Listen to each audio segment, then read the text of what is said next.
Morning all of you. I am Dr. Sasivala Tiwari, Assistant Professor, Department of History, DAV PG college Siwan. हम लोग इसके पहले वाले lecture में कुषाणों की पॉलिटिकल हिस्ट्री की चर्चा की है और उसमें कन्फ्यूशियस ग्रुप की चर्चा की है। अब हम लोग नेक्स्ट उसी के सीक्वेंस में कनिष्क ग्रुप की चर्चा करेंगे। तो आइए देखते हैं कनिष्क ग्रुप ने भारत में कुषाण साम्राज्य को कहाँ तक विस्तृत किया और उसकी क्या उपलब्धि है। कन्फ्यूशियस सेकंड ने 65 से 78 एडी के बीच शासन किया। इसके बाद जो शासन सत्ता थी वो कनिष्क ग्रुप के शासक के हाथों में आ गई। कन्फ्यूशियस सेकंड या भीम कन्फ्यूशियस के बाद कनिष्क इमीडिएट शासक बना या नहीं, या इस पर थोड़ी कंट्रोवर्सी है। तक्षशिला से मिले एक अभिलेख में सोटरमेगस नामक एक शासक का उल्लेख मिलता है। उसके कुछ सिक्के भी पाए गए हैं। इस शासक की पहचान निश्चित नहीं है। संभवतः विम कन्फ्यूशियस के शासन के उत्तरार्ध में या उसके मृत्यु के बाद उसके किसी गवर्नर ने स्वतंत्र सत्ता स्थापित कर ली या शासक बनने का दावा पेश किया। इस विद्रोह को दबाकर ही कनिष्क फर्स्ट शासक बना। कनिष्क संभवतः विम कन्फ्यूशियस के पूर्वी भारतीय प्रांत का प्रशासक था। विम के बाद अपनी शक्ति बढ़ाकर उसने सत्ता पर अधिकार कर लिया। कनिष्क के राज्यारोहण की तिथि को लेकर इतिहासकारों में काफी मतभेद है। समय समय पर विभिन्न विद्वानों द्वारा विभिन्न तिथियां बताई गई। इस समस्या के समाधान के लिए अनेक गोष्ठियां एवं अंतर्राष्ट्रीय सम्मेलन भी किए गए, जिनमें उपलब्ध सामग्रियों का सहारा लेकर विद्वानों ने कनिष्क की तिथि की समस्या पर विचार विमर्श किए। फिर भी जो मत की भिन्नता है वो बनी रही। विद्वान उसकी तिथि पहली से लेकर तीसरी शताब्दी के मध्य मानते हैं। अनेक विद्वानों का विचार है कि कनिष्क फर्स्ट ही शक संवत को प्रारंभ करने वाला था। एलन महोदय का तर्क है कि कनिष्क के सोने के सिक्के रोमन सम्राटों के सिक्कों से प्रभावित है। अतः कनिष्क की तिथि रोमन सम्राट टाइटस और ट्रोजन के पहले की नहीं हो सकती है। अर्थात इसके राज्यारोहण की तिथि हम लोग 78 एडी को मान सकते हैं।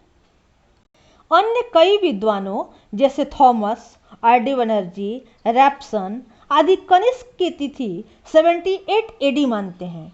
तक्षशिला के चीर स्तूप में 136 तिथि खुदी हुई है, जो संभवतः विक्रम संवत की है।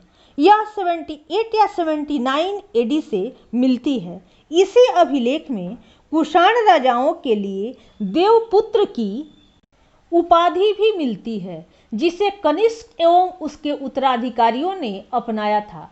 इन तर्कों के आधार पर माना जा सकता है कि कनिष्क 78 एडी में गद्दी पर बैठा। डॉक्टर दिनेश चंद्र सरकार एवं प्रोफेसर ए.एन. घोष भी इसी तिथि को मानते हैं। इनके अनुसार कनिष्क 78 एडी से लेकर 101 या 102 एडी तक शासक बना रहा। इसी मत का समर्थन प्रोफेसर सुधाकर चट्टोपाध्याय भी करते हैं। कनिष्क कालीन अभिलेखों, सिक्कों एवं साहित्यिक सामग्रियों से कनिष्क के सैनिक अभियानों एवं साम्राज्य विस्तार के विषय में जानकारी मिलती है। वह एक पराक्रमी सैनिक तथा महान विजेता था। उसके जीवन का अधिकांश भाग युद्ध में बीता और भारत एवं मध्य एशिया में अनेक महत्वपूर्ण विजय प्राप्त कर उसने कुषाण साम्राज्य की सीमा का विस्तार किया। कलहण की राज तरंगिणी से ज्ञात होता है कि कनिष्क ने कश्मीर पर अधिकार कर वहां कनिष्कपुर नामक नगर की स्थापना की। तिब्बती साहित्य से पता चलता है कि कनिष्क एक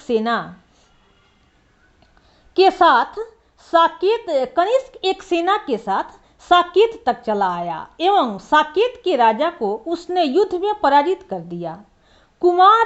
कुमार लताकृत कल्पना मंडितिका के चीनी अनुवाद से पता चलता है कि कनिष्क ने पूर्वी भारत पर विजय प्राप्त की अश्वघोष के चीनी जीवन वृत्तांत से भी पता चलता है कि कुषाणों ने मगध पर आक्रमण कर वहां से गौतम बुद्ध का भिक्षा पात्र तथा प्रसिद्ध बौद्ध विद्वान एवं दार्शनिक अश्वघोष को पेशावर ले जाना चाहा, और इस वृत्तांत में दुर्भाग्यवश आक्रमणकारी का नाम नहीं दिया गया है, परंतु संभवतः वह कनिष्क ही था। इसकी पुष्टि दूसरे ग्रंथ से भी होती है। श्री धर्म पीटक संप्रदाय निदान के अनुसार यूची राजा चियेन की नीचा अपनी सेना के साथ मगध तक आया। यहाँ के राजा को उसने युद्ध में पराजित किया तथा अश्वघोष एवं रसोइया एवं बुद्ध के भिक्षा पात्र के साथ वह अपनी राजधानी पेशावर लौट गया। इन्हें वह युद्ध के हरजाने के तौर पर अपने साथ ले गया। इन प्रमाणों से स्पष्ट हो जाता है कि कनिष्क ने मगध पर आक्रमण कर उसे जीत लिया। इस क्षेत्र से प्राप्त कनिष्क के सिक्के भी इस तथ्य की पुष्टि करते हैं। कनिष्क के अन्य भारतीय अभियानों की जानकारी साहित्यिक साधनों से प्राप्त नहीं होती है। कनिष्क की सबसे महत्वपूर्ण सैनिक सफलता मध्य एशिया में खोतान, कासगर और यारकंद की विजय थी। ईसा की प्रथम शताब्दी के आरंभ में चीन का मध्य एशिया की राज्यों से संपर्क टूट गया था, परंतु आगे चलकर महान चीनी सेनापति पान चाओ ने इन जगहों पर अधिकार कर चीनी साम्राज्य की सीमा विस्तृत कर ली। इससे कनिष्क काफी क्षुब्ध हुआ और चीनी सम्राट होती और कनिष्क दोनों ही महत्वाकांक्षी व्यक्ति थे और अपना प्रभाव मध्य एशिया में अधिक से अधिक बढ़ाना चाहते थे। कनिष्क ने चीन के सम्राट के पास अपनी समकक्षता प्रकट करते हुए एक राजदूत को भेजा और यह मांग की कि चीनी राजकुमारी का विवाह उसके साथ कर दिया जाए। चीनी सेनापति ने इसे अपना एवं सम्राट का अपमान समझा और कनिष्क के राजदूत को कैद कर लिया। इस घटना के बाद कनिष्क और क्रुद्ध हुआ और उसने अपने सेनापति के अधीन एक विशाल सेना चीन के विरुद्ध भेजी, परंतु इस युद्ध में कनिष्क की सेना को हारना पड़ा और उसे चीनी सम्राट को कर देना पड़ा। कनिष्क इस अभियान को बहुत दिनों तक बर्दाश्त नहीं कर सका। पांचाओं की मृत्यु के बाद उसने पुनः चीन पर आक्रमण कर दिया और इस बार कनिष्क की विजय भी हुई। उसने कासगर, यारकंद एवं खोतान पर अपना आधिपत्य जमा लिया। कहा जाता है कि कनिष्क ने कुछ चीनियों को बंधक भी बना लिया तथा उन्हें अपने दरबार में रहने को बाध्य किया। इन बंधकों में 2 चीनी राजकुमार भी थे। युआन च्वांग भी इस घटना का उल्लेख करता है। युआन च्वांग यह भी कहता है कि जाड़े में जहां राजकुमार रखे जाते थे वह जगह चीन भुक्ति के नाम से प्रसिद्ध हुई। इन्हीं राजकुमारों ने भारत में सर्वप्रथम नाशपाती तथा आड़ू से लोगों को परिचित कराया।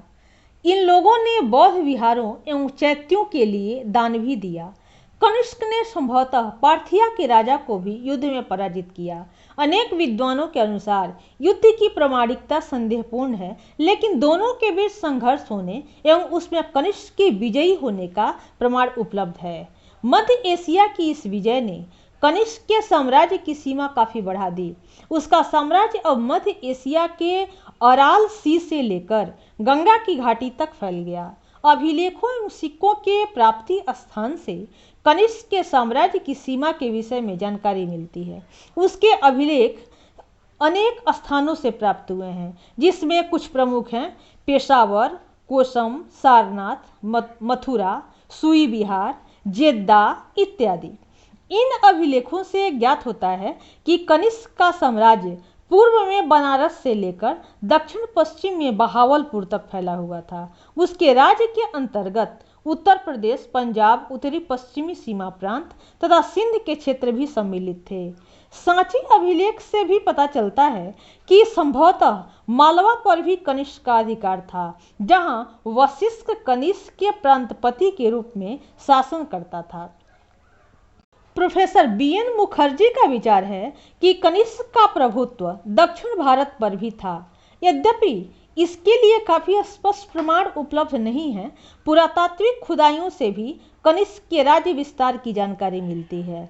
बिहार में पाटलिपुत्र, बक्सर, चिराद, वैशाली एवं अन्य जगहों से कनिष्क के सिक्के काफी मात्रा में पाए गए हैं। इससे स्पष्ट होता है कि बिहार पर भी कनिष्क का अधिकार था।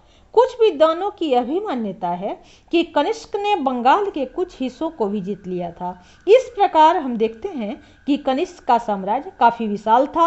यह मध्य एशिया से लेकर भारत में बिहार तक फैला हुआ था और इस साम्राज्य के अंतर्गत अनेक ऐसे राज्य थे जो कनिष्क की अधीनता स्वीकार करते हुए स्वतंत्र राज्य थे, जैसे सारनाथ, कौशाम्बी, अयोध्या।